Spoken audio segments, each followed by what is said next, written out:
পানি শতভাগ সুপেয় বলে ওয়াসার ব্যবস্থাপনা পরিচালক নগরবাসীর সঙ্গে প্রতারণা করেছেন। তাকে ভোক্তা অধিকার সংরক্ষণ অধিদপ্তরের মাধ্যমে আইনের আওতায় আনার দাবি জানিয়েছেন বিভিন্ন পরিবেশ ও সামাজিক সংগঠন।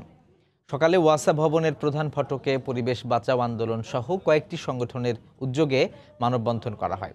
ওয়াসার পানি কোনোভাবেই সুপেয় নয় দাবি করে মানববন্ধনে অংশ নেয়া পরিবেশবাদী কর্মীরা বলেন, পানি ব্যবহার উপযোগী করার জন্য প্রতিনিয়ত বিদ্যুৎ ও গ্যাসের পেছনে কোটি কোটি টাকা ক্ষতি হচ্ছে, যার জন্য পুরোপুরি ওয়াসা দায়ী।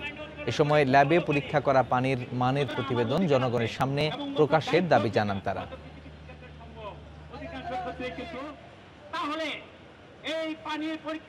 তার এই বক্তব্য ভোক্তা অধিকার আইন 2009 এর পরিপন্থী। আমরা বলবো ভোক্তা অধিকার অধিদপ্তরকে তার বিরুদ্ধে কার্যকর পদক্ষেপ গ্রহণ করার জন্য। কারণ পানি তো সুপেয় নয়, পানি বিশুদ্ধও নয় এবং এটি গোসল করারও উপযোগী না। এই পানি ফিল্টারিং করার জন্য গ্যাস অপচয়ের পাশাপাশি আমরা বোতলজাত পানি ক্রয় করে খাই এবং পানিবাহিত রোগের ওষুধপত্রের যদি হিসাব করি সেটা কয়েক হাজার কোটি টাকা হবে। এটাকে একটা অজুহাত দেখে বড় বড় প্রজেক্ট নেওয়ার পায়তারা করছে। বরং আপনাদের দায়িত্ব পালন করার জন্য, আপনাদের যে দায়িত্ব গ্রাহক পর্যায়ে পর্যন্ত ভালো পানি দেওয়ার জন্য, সেটার জন্য কার্যকর পদক্ষেপ গ্রহণ করুন এবং সেটার অংশ হিসাবে এই মনিটরিং ব্যবস্থাটা চালু করুন এবং এই মনিটরিংয়ের জন্য নিয়মিতভাবে পানি পরীক্ষা করুন।